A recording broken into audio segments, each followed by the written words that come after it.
We're almost done. And now we've gotten our surveys back if you've been following along. So now tell us, what's the final letter in voice stand for in our process? So, Tom, the last part of voice might be the most important, and that's the E, and that's where you engage with your data. That's where you're taking everything that you put into the survey and learned in the survey, analyze the data, and do your analytics on it, and then decide what you're going to do with the information that you've gathered, the information that you've gained from doing the survey in the first place. And yeah, Mary, I think that that's where a lot of companies get tripped up, right? It's because it's so hard to decide, you know, who needs to hear what, who needs to take action, how are we going to do it? Do you have any tips? So I think there's two tips to the process. So you're right, we have to make sure that we get the right people in the room to talk about it. But even before that, I do want to suggest one thing that I think it's going to be important to do. You're going to get people together and they're going to take some actions. And, depending on the complexity of the action that might be taken or the cost of the action that might be taken, I do want to point out that there are people who are called psychometricians, not psychomagicians, but psychometricians who practice in a field of science called psychometrics. And it's all about how to analyze survey data. Now, if you're doing a really complex, really expensive decision making, right, you may want to have them look at the survey results and analyze the data for you because the cost of getting it wrong might be very high. But for most decisions that you're going to make, you want to look at a few things, and I'll talk about one of them in a moment. But as long as you have a sense that the data is good and the responses are true and that you did a well-designed survey, you can probably turn that data into information and then into action. So one of the things that I would suggest is when we talk about is the data good and does it ring true, is to think about the representativeness of the data. I'm going to give a very simple example. So let's say when you look at the data, you sent out surveys to 100 people. There were 100 people in the overall sample, and half of them came from the East Coast and half of them came from the West Coast. So 100 surveys in the sample, half from the East and half from the West. And let's say that you got 50 surveys back. You had an unbelievably high 50% response rate. Great job. But when you looked at the data, all 50 respondents came from the East Coast. For whatever reason, West Coast didn't participate. So when you present the data as good and true, it's about as good and true as it could possibly be for the East Coast. Everybody responded, right? That's great. But you wouldn't be able to generalize the data across the entire sample. And you would want to, before you took action, to be very clear that this data was representative of how the East Coast seemed to feel. And so you might not want to change a policy or a procedure that would affect everybody, maybe without doing a little bit more work. So before you, as the survey runner, if you will, as the person who's responsible for bringing the data to the group to turn it information, you might want to look at it something like that and caveat it that particular way. I just think that's important before you take it to the group to be making those decisions about it. So. Yeah, right. And like we talked about in our previous videos, you have access to a wealth of different variables, different ways to understand your data. You know, you've got all this information from the Dataverse and all your systems. So it really lends itself to giving you the tools you need to do the kind of analysis that you're talking about. Right. So you just, you might want to do a few checks. I mean, in mine, I made it very simple, 100 East and West. But you could do it based upon, tenure of customer. You would have that information and you could check and see, like if only your most recent customers responded to something you thought everybody would. You know now a whole lot about your most recent customers. Right. But you can generalize, if you will, to everybody. And it would be great to do those checks with that data that you already have. And it's a great advantage of of using customer voice because you already have that information and it makes those checks really easy. So then once you've decided that the data is usable, or the circumstances under which this data is representative, then you're ready to go to the next step. And I think that's getting the right people together to give, to talk about the feedback, to talk about the data that you've received so that they can turn it into action. Right.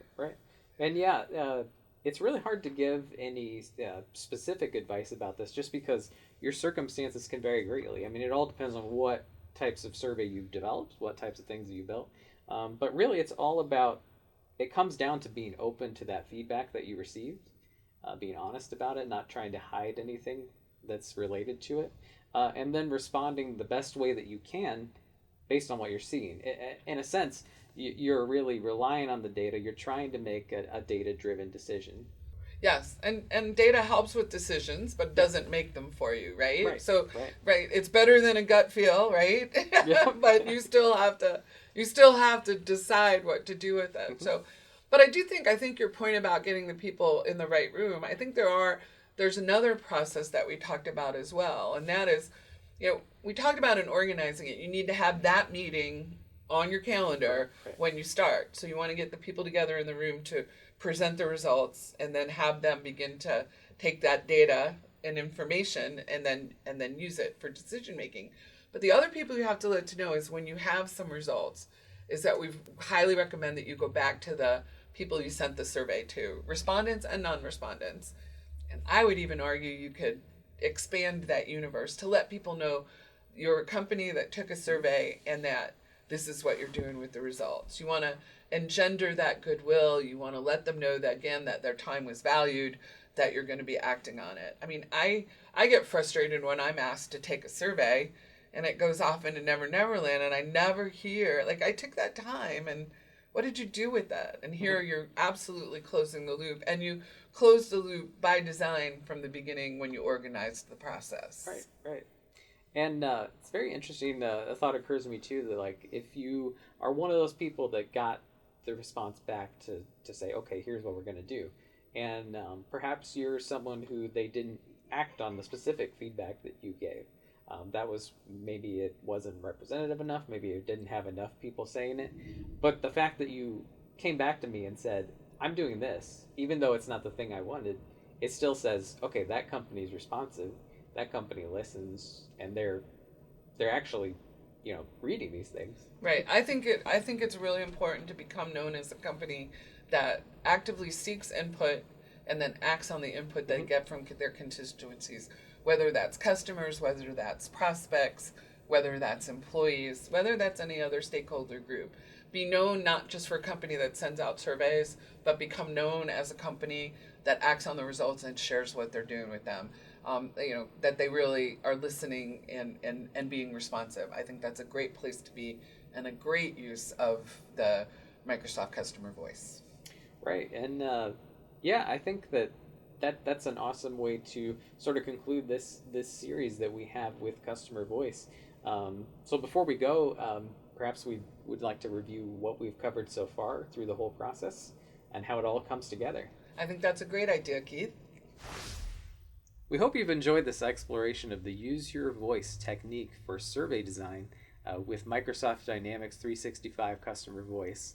Let's review what each of the letters in voice stand for. V is for Vet Your Ideas. Here's where we talk about the project and we ask questions about what is it that we're looking to find and what kind of survey or survey format would make the most sense. It's also where we look to talk about the data that we want to gather and what we might do with it at the end. O is for organize the survey process. It's designing the experience of your survey from the very beginning when you first send your pre-notification all the way to your communications back to the respondents, letting them know what you've done as a result of the survey that you took. So it's all about creating the process, the plan, the action that you're going to be taking in advance. So I is for integrate the data. And that's about learning about the data that you have and how you might be able to use that, and the data that's not available to you, and what that means for how you're going to conduct the survey itself. And C is for customer voice for your survey design and distribution. So that's all about using the product itself.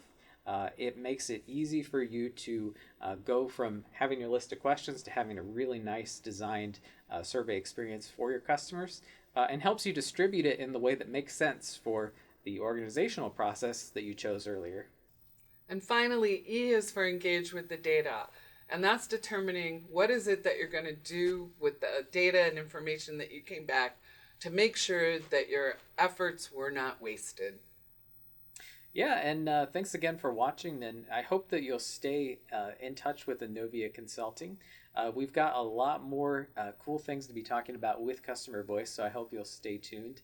And also engage with us if you would like assistance either from the technical or from the design side, or both, with designing your own surveys so that you can get the feedback that you need today.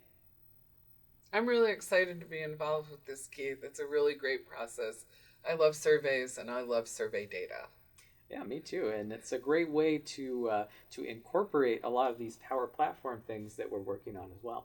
Sounds good. All right, thanks for joining us. Take care.